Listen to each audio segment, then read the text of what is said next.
Hey everyone, it's Divine Readings with the Gypsy Time, and today I am going to do the April R1 tag, and I have it pulled up here on my computer so I could take a look at you and take a look at the computer and see what the questions are.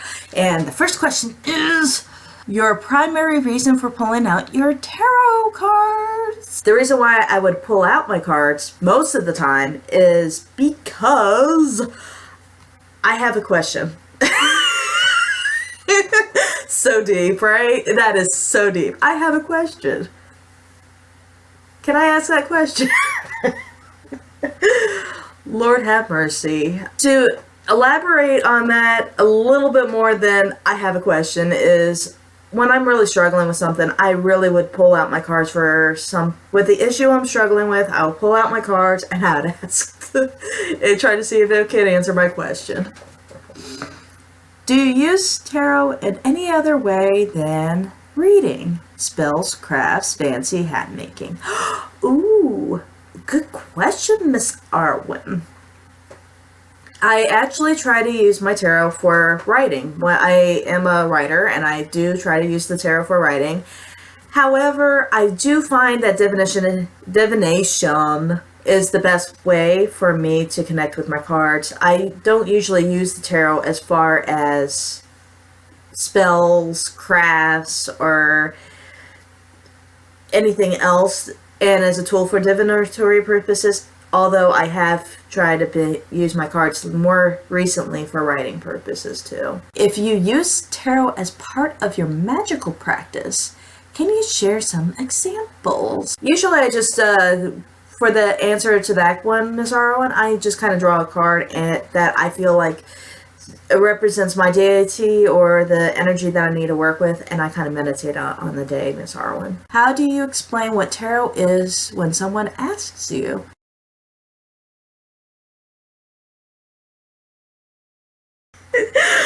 I just cannot answer that question without sounding like the guy from Ancient Aliens, so I'm gonna skip that one.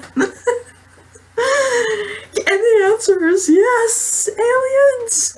What is your favorite spread to use and why? I have to say the Romney spread is my favorite spread. I think I have a video somewhere in my playlist. I will try to link it down below, but it is definitely one of my go-to spreads. I find it very, very accurate when I'm trying to get a straight answer or a Lenormand answer, a Lenormand-esque kind of answer. So there you go. Name a famous current living person who embodies one of the following cards for you. Hermit, Star, Justice, just one card, and one person is final. This is hard. I've see tarot in everybody in every situation, and I say certain circumstances and a certain actor, and I'm just kind of going that one when I see it. How about Anthony Hopkins as King of Swords? Have you ever read in a crowd, noisy, chaotic environment? How did it go for you? This is actually what's funny about this one is I have an auditory processing disorder, so I have the ability to tune out anything. Kids screaming, loud noises, I could tune it out and I could be focused with what I'm doing. It's a curse when I was younger, but it's a gift now. Do you have any type of ritual, meaning repetitive, do it every time, and or spell before you read? Yes, I do.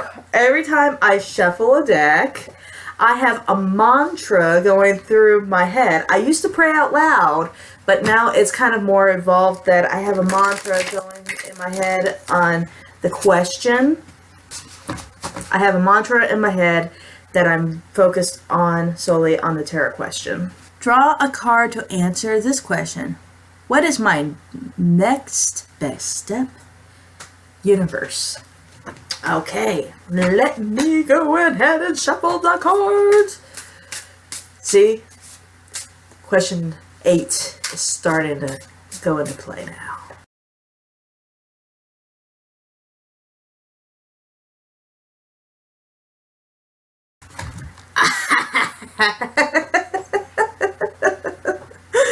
called out. The tarot deck called me out because I was at a job fair today supporting my husband. How do you think you can personally improve your reading skills? I just feel like I just gotta keep doing that voodoo I do so well. It's hard to be Evie. And everyone should practice their tarot, and they should, if they can't do a full reading, at least draw a card, one card a day, and meditate on what that card means for you that day, and or a situation that that card could mean to you. And that's my best advice for question 10. And like and subscribe down below. This one is a little bit crazy. I don't even know if I'm going to post it. It's a little rambly. I love you all, and you have yourself a good day.